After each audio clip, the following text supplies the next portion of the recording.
কবিতাৰ শিৰোনাম হিমাৱত। পুণ্যভূমি ভাৰতৰ পশ্চিমৰ পৰা পূব প্ৰান্তলৈ, সিন্ধুৰ পৰা ব্ৰহ্মপুত্ৰ নদী উপত্যকালৈ যেন শুভ্ৰ ৰঙৰ অন্য এখন পৃথিৱী। ২৪০০ কিলোমিটাৰ জোৰা বিস্তৃত আকাৰ, বিশ্ব পৰ্যটকৰ আকৰ্ষণৰ অযুত ভাণ্ডাৰৰ সমাহাৰ, দেৱাদিদেৱ ভগৱান মহাদেৱৰো বাসস্থান। ৭ কোটি বছৰ আয়ুস তোমাৰ, সৃষ্টিৰ পৰাই বহু ঘটনা পৰিঘটনাৰ সাক্ষী। প্ৰাচীন যুগৰে পৰা প্ৰত্যক্ষ বহু উত্থান পতনৰ, প্ৰস্থৰ মূৰ্তিৰে চাইছা ধৰিত্ৰীৰ ভূত ভৱিষ্যত। ভাৰত, চীন, ভূটান, নেপাল, পাকিস্তানলৈ পৰিধি তোমাৰ। হিমাৱত বৰফৰ ঘৰ কিম্বা হিমালয় নামেৰে সমাদৃত।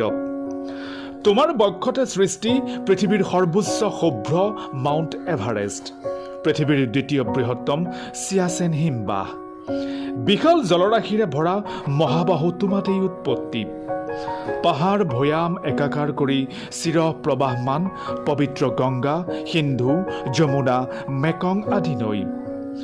কত সৰোবৰ, হ্ৰদ, হিমবাহ, নদী শৃংগ উৎপত্তিৰ স্থল। বিশ্ববিখ্যাত ঐতিহাসিক তীৰ্থস্থান তোমাৰেই গৰ্ভত। হৰিদ্বাৰ, বদ্ৰীনাথ, কেদাৰনাথ, অমৰনাথ, গৌমুখ, দেৱপ্ৰয়াগ, ঋষিকেশ, কৈলাশ, মানস সৰোবৰ আদি। বৌদ্ধ, জৈন, শিখ ধৰ্মৰো পবিত্ৰ স্থল। দালাই লামাৰ দৰে ধাৰ্মিক মহাপুৰুষৰো বাসস্থান।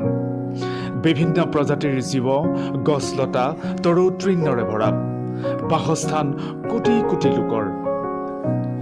হিমাৱতে কেতিয়াবা ধাৰণ কৰে তাণ্ডৱ মূৰ্তিৰ, নিমিষতে মহাপ্ৰলয়ৰ সৃষ্টি কৰি স্তব্ধ কৰে জনজীৱন।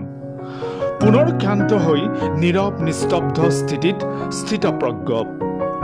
আচৰিত অপৰূপ সৌন্দৰ্য হিমালয় খানিছে গোলকীয় উষ্ণতায়ো। চিন্তিত প্ৰকৃতি প্ৰেমী, অকাৰণত প্ৰকৃতি ধ্বংসই মাতিছে বিপদ।